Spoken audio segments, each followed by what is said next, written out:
भगवान अपने भक्तों की जबान कभी नहीं कटने देते, चाहे खुद की जबान कट जाए। भगवान कहते हैं मेरा मान भले टल जाए पर भक्त का मान ना टलते देखा। भगवान खुद की प्रतिज्ञा को तोड़ देते हैं पर अपने भक्त की प्रतिज्ञा को भगवान कभी नहीं टूटने देते। तो संतों के पास में वो शक्ति होती है कि संत जो चाहें वो कर सकते हैं। यदि अच्छा आशीर्वाद दे दिया, उन्होंने कुछ कह दिया, तो निश्चित है आपके पास में वह चीज आएगी और आपके पास में सुख भी आएगा यदि संत ने कह दिया तो।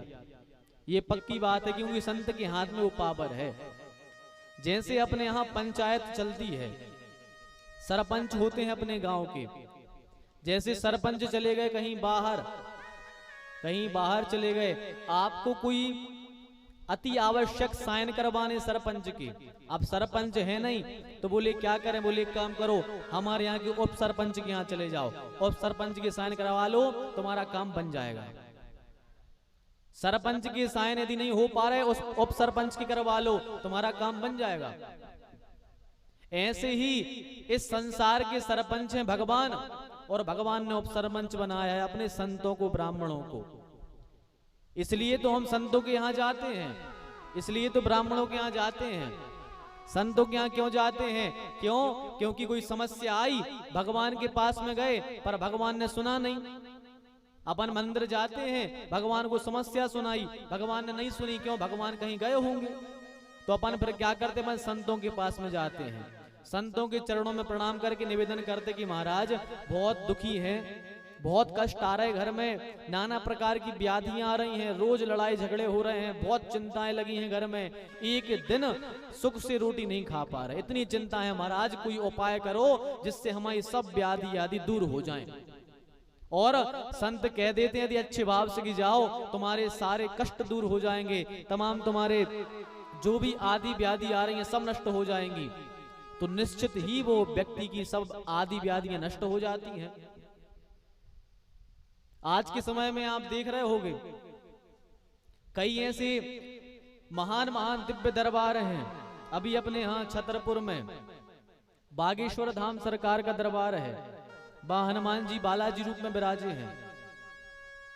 वहां आपने देखा होगा भगवान की अत्यंत शक्ति देखने को मिलती है, वहां पर एक अलग ही दिव्य शक्ति देखने को मिलती है। वहां पर कई लोग हैं जो भगवान के मंदिर जाते थे, उनके कष्ट दूर नहीं हुए, लेकिन वो बागेश्वर धाम जाते हैं, बालाजी के चरणों में प्रार्थना करते हैं, निवेदन करते हैं और उनके कष्ट जो हैं दूर हो जाते हैं। अभी अपन को प्रत्यक्ष प्रमाण देखने को ही मिल रहा है, मिल रहा कि नहीं मिल रहा? तो ऐसी भगवान की शक्ति होती है भैया। लोग कहते हैं भगवान नहीं होते, भगवान नहीं होते। अब लोग जब कहते हैं, देखो क्या होता है कि जब जब धर्म की हानि होती है तब तक भगवान कोई ऐसा चमत्कार करते हैं जिससे वह सिद्ध कर देते हैं कि हमें भूलना नहीं, अभी हम इस दुनिया में हैं। भगवान ये जता देते हैं, भगवान ये याद दिला देते हैं कि अभी दुनिया में भूलना नहीं, अभी हम हैं। क्योंकि लोग क्या करते हैं, यहां वहां जाने लगते हैं। अपने यहाँ 33 कोटि देवता हैं, उनसे जब व्यक्ति की पूर्ति नहीं हुई तो अनेक पंथों में जाने लगते हैं, पथभ्रष्ट हो जाते हैं। तो भगवान कोई ना कोई ऐसा चमत्कार करते हैं, ऐसा कोई दिव्य दृष्टि अपनी दे देते हैं किसी को कि जिसके कारण हमें भगवान की प्रतीति होती है, भगवान की हमें अध्यक्षता का पता लगता है कि भगवान इस दुनिया में अभी हैं। तो अभी तो हमारे क्षेत्र में चल रहा है भैया, हमारे क्षेत्र में बागेश्वर धाम चल रहा है कि जो देश विदेशों में भी खूब नाम कमा रहे हैं। बालाजी की जय जयकार तो देश विदेश में भी हो रही है, हनुमान जी की जय जयकार हो रही है सब जगह। तो हनुमान जी प्रत्यक्ष देवता हैं और वो अपना चमत्कार दिखा भी रहे हैं। तो संतों के पास में वो है, वहां है ना दादा गुरुजी की वो कहते हैं दादा गुरु जी कृपा है। तो दादा गुरु जी माने कौन? संत ही तो हैं वो।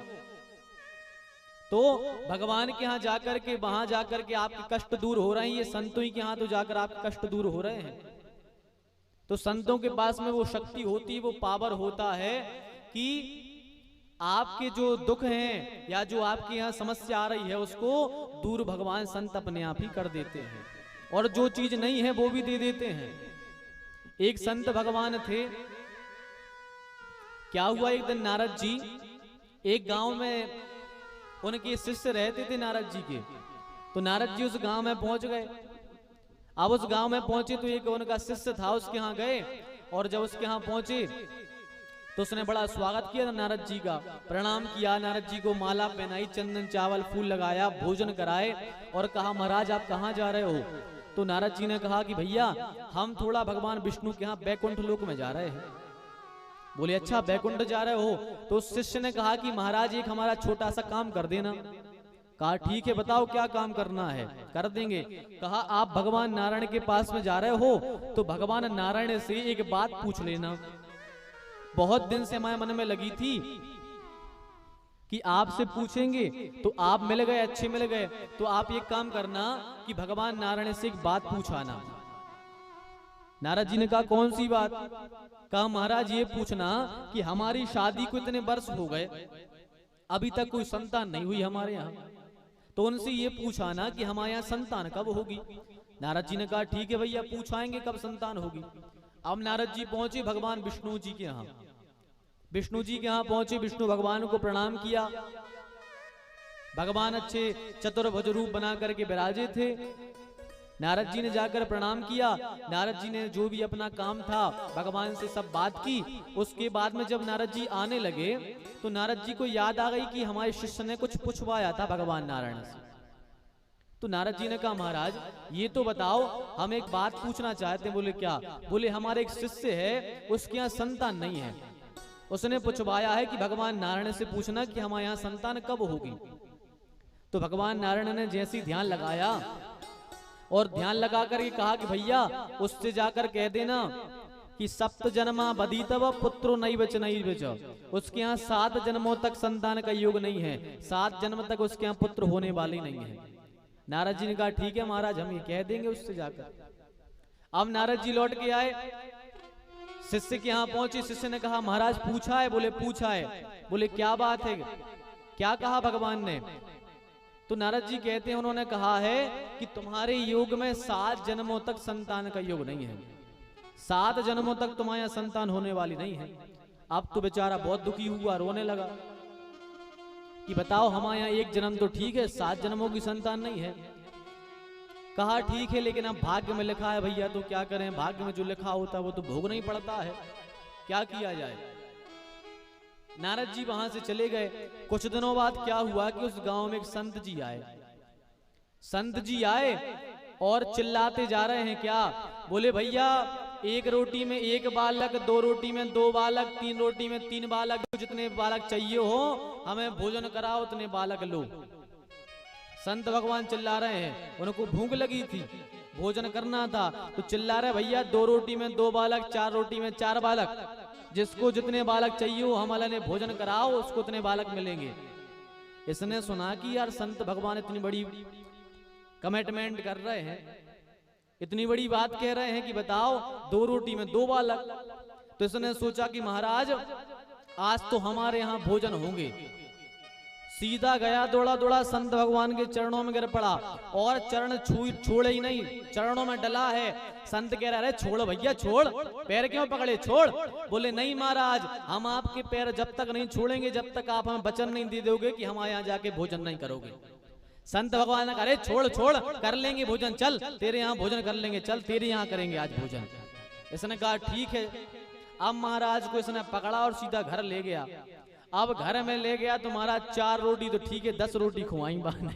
बोले महाराज 4 तो ठीक है, 10 मोड़ी मोड़ा चाने। तो इसने महाराज संत को 10 रोटी खिलाई और जब 10 रोटी खिलाई तो भगवान की ऐसी कृपा हुई कि इसके यहाँ सचमुच ही 10 बालकों का जन्म हुआ। सच में 10 बालकों का जन्म हुआ। यह संत का प्रभाव है। बोलिए संत भगवान की जय हो। यह संत के आशीर्वाद का प्रभाव है।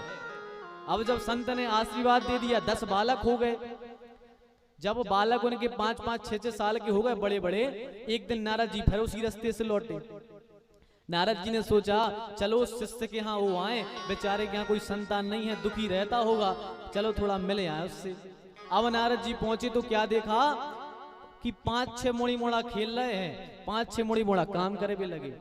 नारद जी ने मन में सोचा कि शायद बेचारे के यहाँ बालक नहीं है, तो आजू बाजू के बालक बुला लिए होंगे कि अच्छा लगे, मुड़ी मुड़ा खेल है आंगन में तो अच्छो लगे। अब इसने कुछ नहीं कहा, गया नारद जी के यहाँ। नारद जी गए, नारद जी बैठे बढ़िया। नारद जी ने अच्छा चंदन लगाया, नारद जी का जैसा स्वागत करता था वो वैसा ही किया। एक बालक से कहा जाओ जल लेके आओ, संत भगवान के चरण धुलाओ। एक से कहा जाओ जल लेके आओ पीने के लिए। एक से कहा जाओ माता जी से कह दो भोजन बनाए। एक से कहा जाओ चारपाई बिछाओ अच्छी। एक से कहा जाओ अच्छे कंबल लेके आओ, भगवान को बिठाने के लिए संत जी आए हैं। एक से कहा जाओ एक टावल ले आओ संत भगवान के चरण पहुंचने के लिए। नारद जी ने सोचा कि बा यार, मोहल्ला पड़ोस में अच्छी बनी है कि मुड़ी मुड़ा से जोन की कह रहा वही काम करे बेचारो, अच्छे मुड़ी मुड़ा है पड़ोस के। अब जब भी सब पूरी सेवा हो गई, नारद जी से न रही गई, नारद जी ने कहा भैया जा तो बताओ जी मुड़ी मुड़ा कौन के, आस पड़ोस के आए, आस पड़ोस में बुला लाए तो तुमने सेवा करे बे। बोले नहीं महाराज, बोले आपकी कृपा से, आपके चरणों की कृपा से अपने बालक आए। जैसे ही सुनी कि अपने बालक है, नारद जी को 3000 वोल्ट को झटका घलो, 3000 वोल्ट को झटका घलो। कहीं सही में जो तुम्हारे बालक आए? बोले हाँ महाराज हमारे बालक आए, 10 हमारे बालक आए। अब नारद जी से नहीं घुटको जा रहा पानी। नारद जी हाथ में लें गिलास, वो कह रहा महाराज पानी पियो। बोले नहीं हमें नहीं लगी प्यास। तत्काल गिलास धरो। नारद जी को अब अककाई छूट रही हो के घर में, ऐसो लग रहा हो कबे नारायण के पहुंच जा, नारायण को 4 खरी खोटी सुना दें। नारायण ने हमसे कही कि एक मुड़ी मुड़ा को युग नहीं है, 7 जन्म होता को 10 खेल ले गई जन्म में। अब नारद जी को नहीं पड़ रही चैन, नारद जी को लग रही हम कबे भगवान नारायण के जाओ लड़े आओ इनसे कि तुमसे झूठी बोलने लगे।